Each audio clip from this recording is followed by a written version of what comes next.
Chegamos à fase de semifinal da Copa Literária. Primeiro conto que eu li, Lígia Fagundes Telles contra Caio Fernando Abreu. Da Lígia Fagundes Telles, eu tô no livro Seminário dos Ratos e eu li esse conto maravilhoso que é A Consulta. Estou falando com vocês nesse momento que eu terminei de ler o conto. Eu ainda estou um pouco estupefata, digamos assim. Deixa eu colocar aqui o marcador. Gente, esse conto, ele me surpreendeu no final. Inclusive, eu acho que foi daquela leva de contos que ainda falta uma parte. Eu tenho a sensação que está faltando uma parte para fechar na minha cabeça. Mas o conto é muito bem humorado. A gente tem o diálogo do Dr. Ramazian, que é um médico da área de neurologia, eu acho, né? Ou então psiquiatra, acho que psiquiatria. E ele vai conversar com o Maximiliano. E aí ele vai ter uma conversa, o Maximiliano fala de um pesadelo que ele teve. E aí o doutor vai deixar o Maximiliano responsável para fazer uma atividade simples de atender telefone no consultório dele, enquanto ele tem um compromisso para resolver. Então chega um paciente do Dr. Ramazian e o Maximiliano, só posso falar isso, né? Ele se passa pelo Dr. Ramazian. Eu acho que a partir daí é interessante vocês se surpreenderem, se vocês forem ler esse conto, vocês se surpreenderem, porque eu acho que esse conto tem um tom de humor. Esse paciente que vai chegar, ele vai falar do que atormenta ele, e o tema aqui é a morte. O tema é o medo, é a fobia. E a reação do Max é a melhor de todas, assim, sabe?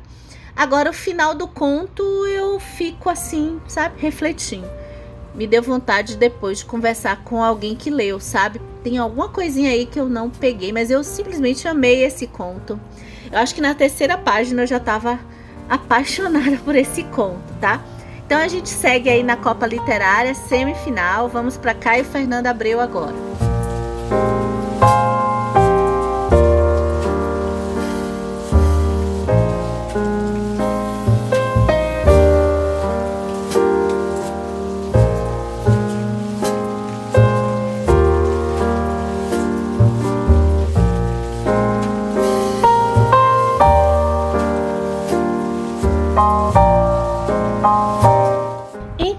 Conversar sobre Domingo, Caio Fernando Abreu. O texto desse homem realmente é uma coisa, né?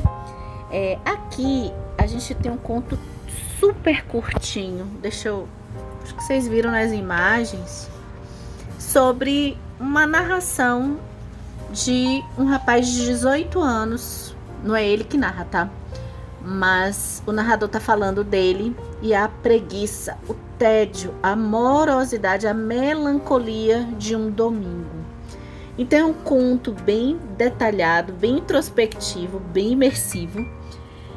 Eu vou ler um trechinho aqui, como que ele vai colocando algumas palavras. Por exemplo, ele bota um samba e fala, mesmo com esse samba, e ele gosta do samba, ele liga o rádio, mas o ritmo vai trazendo a letra melancólica do amor e deixa ele com mais melancolia ainda, né?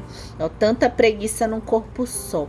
Tem uma parte aqui desse conto, esse conto pra mim não tem spoilers nem nada, não tem nada revelador não, tá, gente? Mas tem uma parte aqui que o Caio sabe escrever exatamente o que acontece com a preguiça, né? Olha, no canto do quarto toca discos, uma possibilidade. Mas seria preciso levantar, escolher o disco, passar lentamente o feltro, colocá-lo no prato. Isso aqui é disco toca-discos, viu, gente? Há um tempo atrás, há muitos anos, num tempo distante, havia esse aparelho para tocar discos. Vocês jogam no Google, tá? Quem for mais novo. Aí ele fala: colocá-lo no prato, apertar o botão, 2 botões, aumentar o volume, diminuir o volume, ouvir, deitar-se de novo. Não tinha controle remoto nessa época. Fechar os olhos, corpo abandonado, na maciez da cama, lembranças chegando, de qualquer coisa. Então, assim, toda a preguiça tá no texto, né? Do que é a sensação de preguiça. Eu gostei muito, sabe? Eu pensei que o conto da Lígia ia dar uma lavada, assim, sabe? Mas não, eu vou escolher o conto da Lígia. Eu gostei mais da história lá sobre o tema da morte. Mas eu acredito que foi um pouco... esses contos foram quase do meu gosto, assim, quase iguais em termos de gosto. Mas eu gostei um pouco mais, realmente, por causa do tema, uma história mais humorada. Eu gosto de humor. Inclusive, Caio é tão eficiente, né, que eu tô aqui lendo numa sexta-tarde, que é sempre quando eu tô com minha máxima potência de alegria. E eu fiquei meio jururu, mas daqui a pouco passa. Então, contra a melancolia, a favor do humor, eu vou escolher nessa etapa, nesse jogo da Copa Literária, vai ganhar, olha aqui, Caio Fernando Abreu, não, vai ganhar a Lígia Fagundes Telles.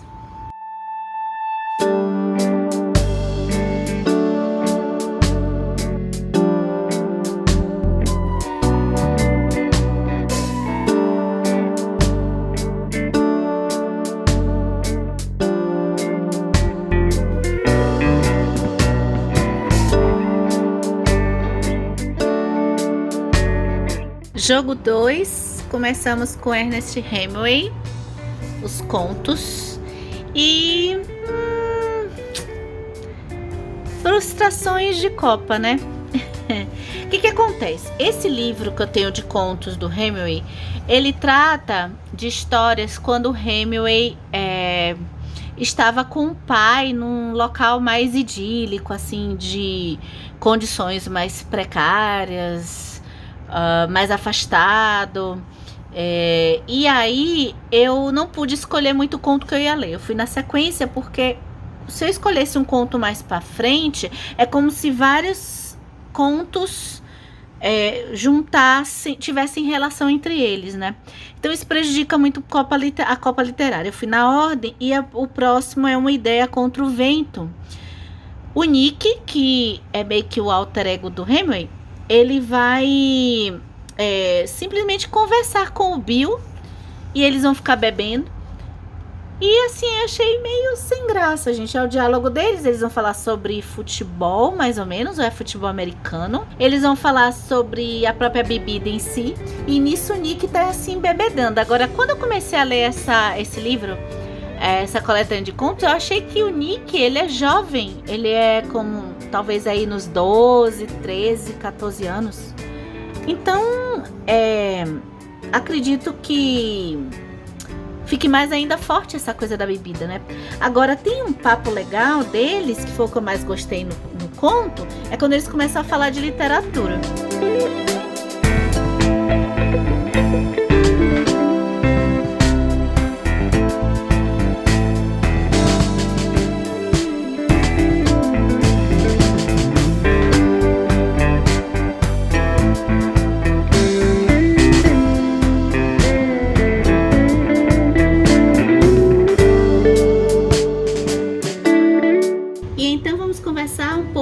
Sobre o conto Vizinhos, que está nessa coletânea de 68 contos da Companhia das Letras, do Raymond Carver.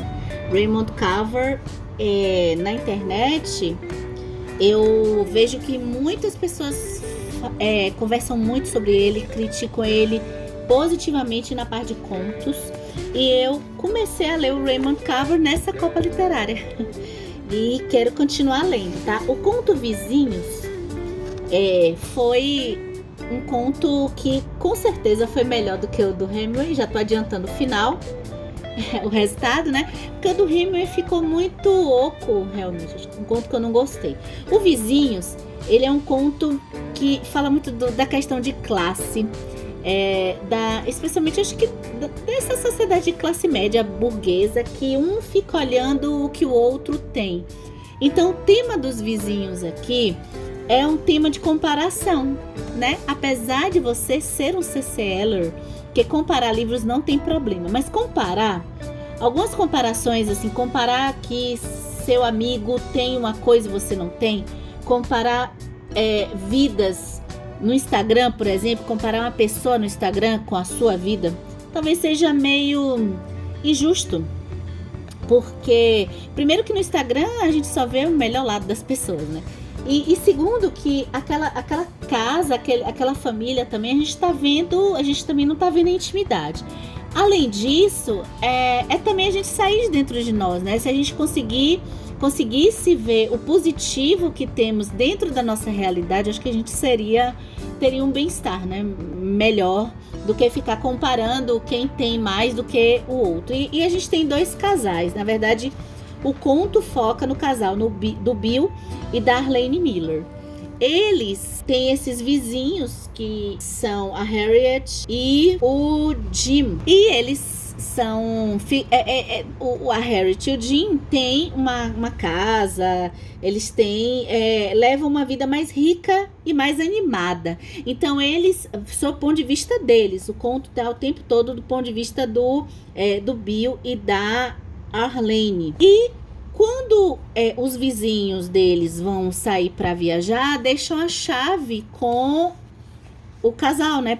E eles vão ficar tomando conta da casa. Só que nesse tomar conta da casa, como eles admiram muito esses vizinhos, eles ficam tentando, eles ficam envolvidos com aquela vida e eles ficam tentando viver aquela vida, tá? O final desse conto é um final em aberto. Eu gosto de final em aberto, mas esse final eu não curti tanto assim. Por outro lado, o decorrer do conto, como que eles vão se comportando dentro da casa, eu achei interessante. Então, ganhou o Raymond Carver, vai para a final da Copa Literária, para o jogo 2. E é isso.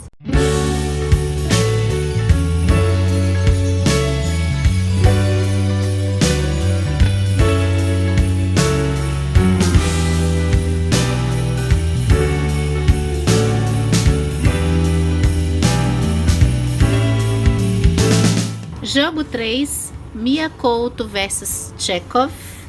E vai ser difícil pro Chekhov, porque eu li do Mia Couto Os Pássaros de Deus, que estão nesse livro aqui, que é Vozes Anoitecidas. Vocês já ouviram falar desse conto, gente? Procurem esse conto para ler, que ele é lindo, ele é belo. Ele lembra muito a vibe do Guimarães Rosa, para quem gosta.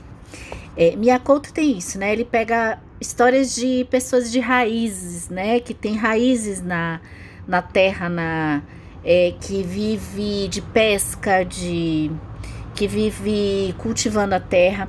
E aqui nessa história a gente tem um pescador, pelo que eu entendi, porque a gente vê que ele tá passando muita dificuldade, ele tá com fome e ele tá tentando pescar e não consegue. O nome dele é Ernesto Timba. Ele fica sozinho. O conto começa bem melancólico, ele sozinho ali na canoa, e ele fala como se o mar, como se o rio tivesse já quase degolando ele, porque me pareceu que como ele não consegue o peixe, e como ele depende da natureza para sobreviver, então é como se a natureza tivesse com sérias possibilidades de aniquilar com ele a família. Só que o que acontece aqui é que ele fica conversando com a natureza de um jeito bem triste, até que ele faz meio que um pedido, ó, se aquele pássaro caísse agora, caísse agora meu concho. Quando ele fala isso, com o desejo de que o pássaro viesse para ele, para que ele pudesse comer alguma coisa. O pássaro fica lá, aparece lá. O pássaro começa a voar com dificuldade e cai lá. Só que ele ainda tenta que o pássaro vá embora, né? Então, não quero pegar você, né? Ele fica meio com pena do pássaro se debatendo ali, como se a natureza entregasse o pássaro para ele. Só que o pássaro não vai embora. Então, o pássaro, ele interpreta o pássaro como um sinal de Deus ou um sinal da natureza para ele. Aí, a partir de agora, ele vai levar o pássaro para casa. E a esposa dele está implorando, porque ela quer comer. Que caiu aqui. Ela quer comer. E eu não vou falar o que ele vai fazer com o pássaro, né? O conto é bem curtinho. E é lindo, assim, o final é bonito. Eu me lembrei muito do conto Terceira Margem do Rio, do Guimarães Rosa. Vocês já leram esse conto? Também procurem. Eu acho que é o meu conto preferido da vida, até agora. Acho que o Terceira Margem do Rio é um conto que dá para ler, depois ler, depois ler. Eu já li 3 vezes. E eu vou deixar marcado esse, porque esse também é muito simbólico. Tudo que se passa em Rio, para mim, me remete muito ao ciclo da vida. E aqui nessa história, me pareceu uma história sobre fé.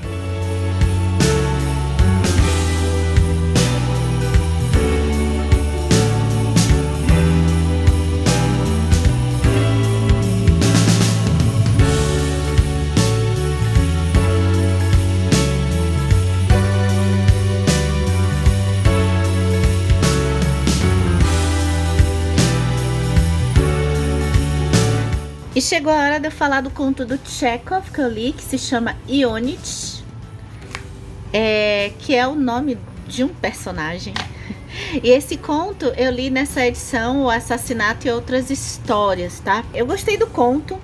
O conto, ele é um pouco grandinho, esse conto, pros que eu tô lendo.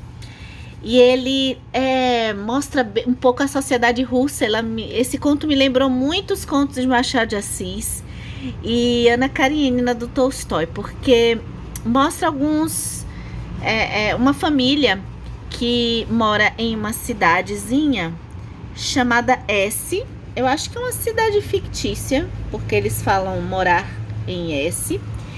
E inclusive esse primeiro parágrafo diz tudo um pouco do que vai se passar no conto, né? A transformação de um personagem que chega a essa cidade. Logo no começo a gente tem: enquanto os forasteiros se queixam do tédio e da vida monótona na capital provincial de S, os habitantes, para se desculpar, diziam que, muito pelo contrário, era ótimo morar em S, que ali havia uma biblioteca, um teatro, um clube, que se promoviam bailes e que, por fim, havia famílias instruídas, interessantes e agradáveis, com as quais valia a pena travar relações. E apontava a família Turquin como a mais culta e a mais talentosa. E a gente vai acompanhar um personagem que vai chegar, que é um médico, que é o Dmitri, e que vai conhecer a família Turquin. A família Turquin é uma família assim fora da curva, uma família muito agradável. Em alguns momentos me pareceu que poderia ficar artificial, porque é uma família muito perfeita, que ia ter algumas descobertas, mas não, a família, ela traz essa vontade da gente querer conviver com ela. Por outro lado, algumas pessoas podem ter dificuldades de conviver com a família tão agradável e tão perfeita assim. E aí, quando chega esse médico, que é o Dr. Dmitri Ionich Startsev, eu não sei falar os nomes russos direito, não. E ele já se encanta. A gente vai ver a descrição de um encontro que a família vai chamar ele para conhecer a casa. E a gente vai acompanhar como que essa família recebe as visitas. É um jeito bem gostoso. E ele se encontra com a filha da família, que se chama Ekaterina. E vai pintar aí um romance, tá? Um romance que a família é muito talentosa. E a Katerina, ela tem planos, ela tem sonhos. Ela é muito nova. E os sonhos dela não incluem o casamento. Então, é interessante o contraste que o Chekhov dá nessa família, talvez para a sociedade russa no meio geral. Eu não sei se isso seria uma crítica, sabe? E também tem essa coisa do francês, porque os russos, o Tolstói aborda isso na Ana Karenina, né? Existe uma parte da sociedade russa que quer muito imitar a França. E a gente vai ver nessa família. O que eu trouxe aqui é que, assim, o que chama atenção nesse conto? Eu gostei muito do conto. Agora, o que eu mais gosto, o que mais me chama atenção é o texto do Tolstói. Eu marquei uma parte aqui para ler para vocês, porque Eu acho o texto do texto do Chekhov. O texto do Chekhov é de uma graciosidade. Poucos escritores eu leio com uma serenidade tão que passa para o leitor, sabe? E, enfim, tem a ver com as traduções, né? Essa tradução aqui é do Rubens Figueiredo. Acredito, como eu já li outros textos do Chekhov, Minha Vida e o conto Angústia, um dos meus contos preferidos, eu também sinto isso no texto dele. Olha aqui uma descrição assim tão sensorial, olha. Em redor, o silêncio. Com resignação profunda, as estrelas olhavam do céu e os passos de Startsev soavam ríspidos e inoportunos. Só quando os sinos da igreja bateram e ele se imaginou morto, enterrado ali para sempre, pareceu-lhe que alguém o espiava e no mesmo instante pensou que ali não havia paz nem silêncio, mas sim uma vaga saudade do nada, desesperança e desânimo. Gente, é lindo, sabe? A passagem dos parágrafos assim é nesse nível, gente. Eu não sei se é do tipo que vocês gostam, tá? E agora chegou a hora para eu escolher se o Chekhov ganhou do Miyakoto. Só que o que acontece, gente? Eu gostei muito desse conto, Ionit, mas eu acho que eu tava aqui pensando o que eu ia fazer. Aquela disputa um pouco acirrada. Só que o conto do Miyakoto, eu acho que ele me sensibilizou, me tocou mais profundamente. A disputa foi acirrada, mas eu vou ficar com Miyakoto. Ok? Então seguimos aí na Copa Literária. Vocês seguem aí com o jogo 4.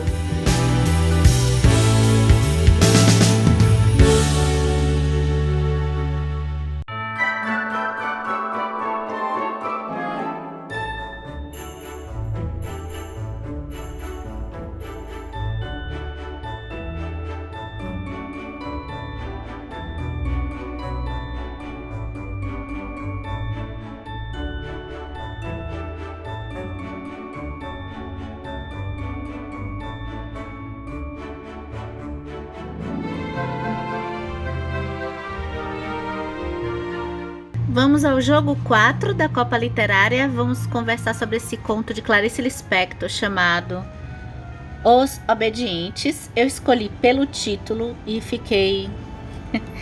Realmente, que conto! Nunca tinha ouvido falar desse conto. Esse é um conto que fala sobre casamento de um jeito bem introspectivo.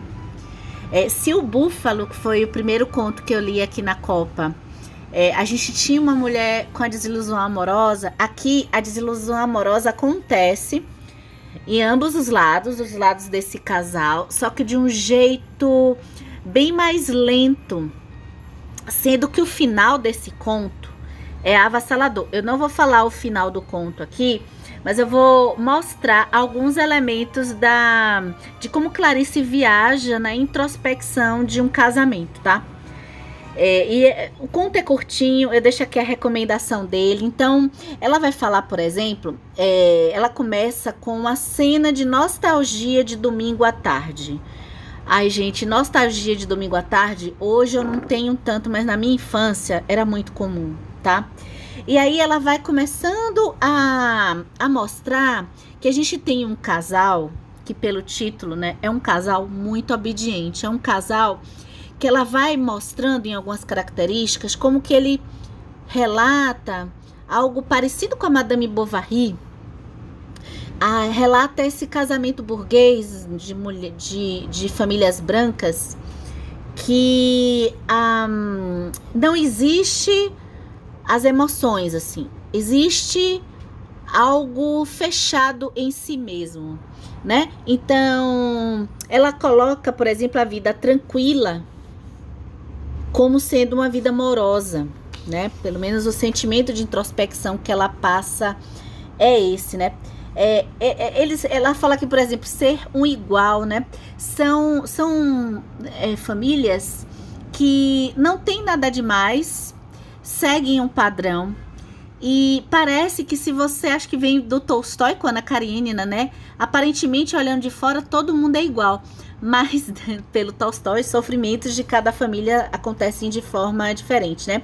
Olha esse trecho aqui que ela, sim, ela vem essa primeira página aqui,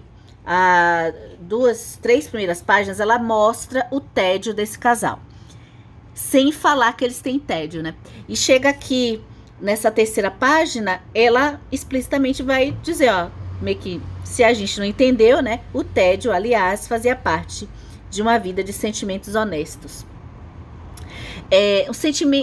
Casal que não se comunica muito e que se comunica pelo trivial. Ela até fala que a comunicação deles meio que fica ali presa em conversar, por exemplo, sobre as receitas, sobre as finanças, né? E tem um momento que ela vai dizer o que eles nunca conversavam. Cadê? Que eles nunca conversaram, assim, eles nunca sabiam, nem queriam ter conhecimento sobre política, sobre filosofia, sobre mudança de governo, nessa parte aqui, ó. Então, é como se o casal vivesse, de certa forma, também alienado do mundo afora. Aí é que entra a parte do conto que eu vou terminar aqui, porque vale a pena você se surpreender com o conto. É quando ela começa a colocar o elemento do sonho, do sonhar, porque eles eram boa gente e eles eram obedientes, mas o sonho vai entrar na vida deles dois. E aí, minha amiga, meu amigo, eu convido vocês a mergulharem, porque mais um conto sensacional da nossa mestra Clarice Lispector.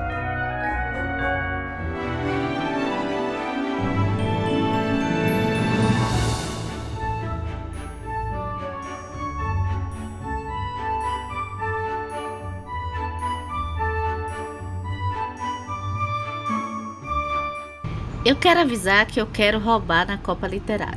Eu quero roubar porque eu quero que esses dois concorrentes passem para a final. Mas eu não posso fazer isso. Então, antes de eu escolher meu conto preferido, deixa eu falar sobre esse conto que se chama A Aia, do Eça de Queiroz. Eu escolhi por curiosidade. Eu tô nesse jogo 4, o concorrente é a seleção de contos do Alberto Mangel, tá? Tem os contos de terror, de horror, do século XIX, que é o que eu tô lendo. Eu acho que tem o de amor também, mas eu fiquei esse mês de novembro, né, ou de outubro, a gente fica mais, de certa forma, influenciado pelos influenciadores a pegar alguma coisa de terror para ler. Eu não tenho muito isso, mas me deu vontade de continuar nesse livro. E eu fiquei curiosa, porque essa de Queiroz, né, realista. Então, eu não sabia que ele tinha enveredado pelo lado fantástico. E olha que esse conto, A Aia, é um conto que eu gostei bastante.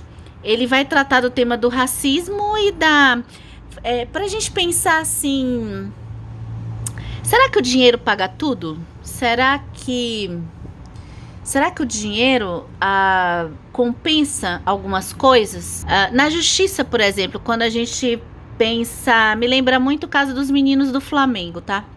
Em que existe uma indenização. Tudo bem, é o básico do básico, mas é como se a indenização resolvesse a parte criminal, né? Para quem não sabe do caso, dá um Google, tá? Dos meninos que morreram queimados e supostamente teve problema na manutenção do ar-condicionado, tá? Enfim, voltando aqui para nossa história. Essa aqui é uma história de elemento fantástico, que lembra muito, até escrevi aqui, ó, Branca de Neve. É meio que Branca de Neve às avessas, porque a gente tem um reino em que o rei vai morrer. Enquanto na Branca de Neve morre a mãe, aqui morre o rei. Esse reino, ele tem a rainha e tem uma escrava também, que esses dois são mencionados no conto, né? Porque vivem dois meninos, o príncipe, e eles nasceram no mesmo dia. O príncipe e o filho da escrava. Eles nasceram no mesmo dia e a escrava, a Aia, né? No caso, ela não tem nome e ela amamenta os dois, tanto o próprio filho quanto o príncipezinho. Quando o rei morre em batalha, o tio, Ó o Rei Leão, ó o Hamlet. O tio tá querendo usurpar o reino e já é colocado que o tio ele não tem boas intenções. Só que dentro da monarquia, quem deve ser rei tem que ser o neném, né? O bebê, o príncipezinho. E a gente vai, eu não sei, eu acho que esse conto, eu vou precisar dar alguns spoilers, mas porque o tema dele passa muito por algumas revelações. Então, antes de eu falar o spoiler do conto, eu quero mostrar também que esse conto ele é bem curtinho. Ele coloca a escravidão. Eu fui pegando o conto, lendo e fui vendo aqui, será que a gente vai ter uma coisa clichê de uma servidão muito feliz? Mas o final do conto me trouxe bem o contrário, né? O que vai acontecer aqui? Já revelando o conto pra gente poder discutir aqui, tá? Preciso revelar para trazer o tema rapidamente aqui nesse vídeo. O bastardo, o tio, vai tentar assassinar o príncipezinho. E a Aya, ela vai defender o príncipezinho. E o seu filho vai morrer. Então fica a impressão, como aqui também eu faço análise rápida, né?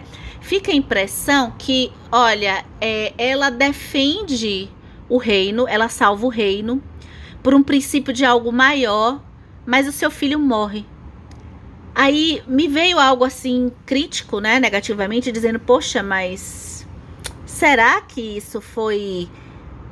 será que essa atitude valeria a pena? E a mãe, né, a rainha, ela vai tentar recompensar o que foi feito pela Aya. Só que a recompensa dela é com dinheiro, né? Então, o final do conto mesmo eu não vou contar, não. Mas é o final mesmo que traz, eu acho que eu gostei mais ainda da decisão do Eça de Queiroz aqui. E aí eu fico num dilema, porque eu vou ter que decidir agora, né? No jogo 4 a gente teve aqui a Clarice e o Eça de Queiroz, no caso a seleção do Alberto Mangel contra a Clarice. O conto Os Obedientes foi sensacional, eu amei, eu queria que os dois passassem, tá? E eu fico aqui sem saber o que eu faço, eu não sei, vocês vão ficar esperando eu decidir. Eu fico pensando aqui, puxa vida.